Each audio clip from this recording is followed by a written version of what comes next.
O so discuss natin kung problem sa MST under differential equation. So find the general solution of xy times dx plus x plus 1 dy is equal to 0. So at first glance, makikita agad natin na variable, separable yung ating d. Kasi di ba yun yung first step pag mag-solve tayo ng d, identify mo muna kung anong klaseng type siya. Especially kung first order lang. So paano ito magiging variable separable? Ito, didivide lang natin both sides ng x plus 1 times y. Okay? Para itong x plus 1 dito nakatabi ng dy, mapunta doon sa dx. Tapos itong y nakatabi ng dx, mapunta doon sa dy. So magiging x dx over x plus 1. Diba? Kasi nga, maka-cancel na tong y. Then, ito naman, yung x plus 1, maka-cancel naman dito. So magiging plus dy over y yan is equal to 0. Okay? So now, ito. Ang gagawin natin dito, integrate na lang natin siya both sides. Okay? So now, dito ang pinakamadaling method na gawin dito sa x over x plus 1, mag-add tayo ng 1, then minus 1. Parang ganito siya. Diba? X plus 1 minus 1 dx over x plus 1. So valid yan kasi nag-add ka ng 1, nag-minus ka rin naman ng 1. Plus dy over y, di ba ito? Familiar naman na to, ln y yan. And integral ng constant ay ng 0 ay constant. Okay. So bakit ako nag-plus 1 and minus 1 dito? Kasi nga, pwede ko yan separate into 2 Sean. Tama? Yung una, x plus 1 dx over x plus 1.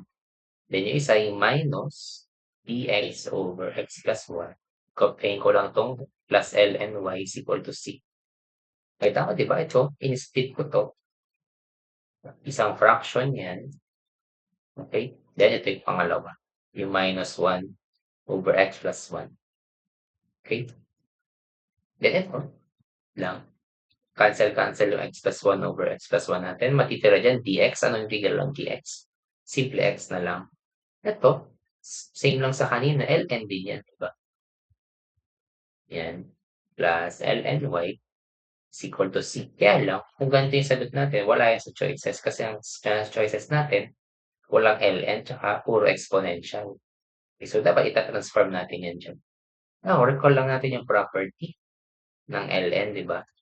Yung ln, a plus b, diba? Product yan. Tama. Kapag ka minus naman, divide. Diba? May ln a over b. Dito kasi, dalawang ln natin, magkaiba ng sign. Yung isa minus. So, therefore, using yung pangalawang property, may simplify natin ito into 1 logarithm, no? X plus ln y over x plus 1.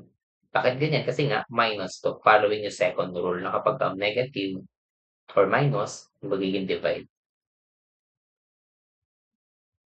Okay, is equal to c. Diba? Tapos, lipat natin sa kabila yung x. So, magiging ln y over x plus 1 is equal to c minus x.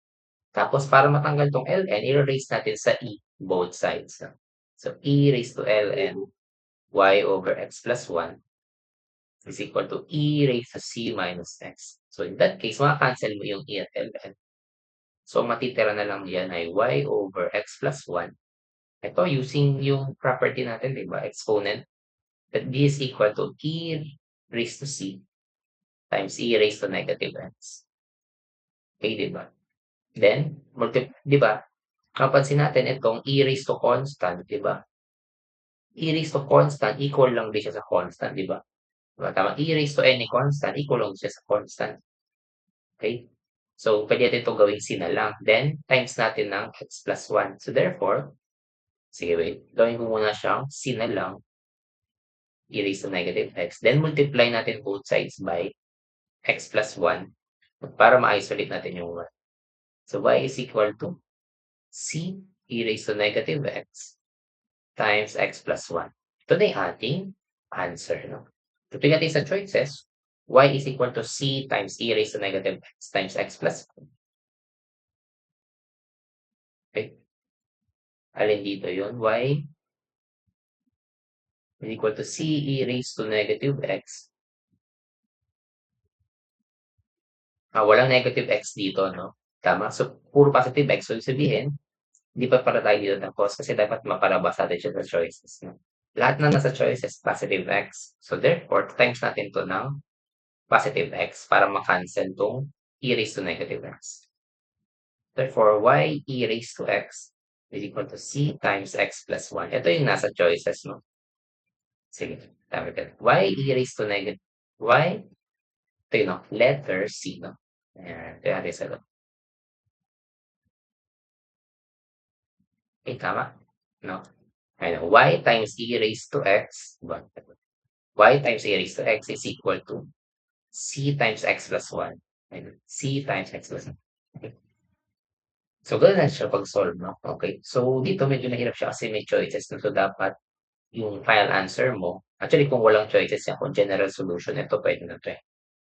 Pero kung may choices, dapat ita-transform mo siya such that mapapalabas mo yung nasa choices. Katulad yan, di ba?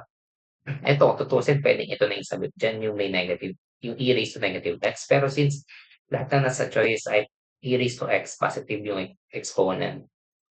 So, dapat gagawin mo siyang ganun, no? Using properties sa algebra. Okay, so yun lang, no, for this problem. So, yun. Thank you for watching. So, tuloy natin sa susunod.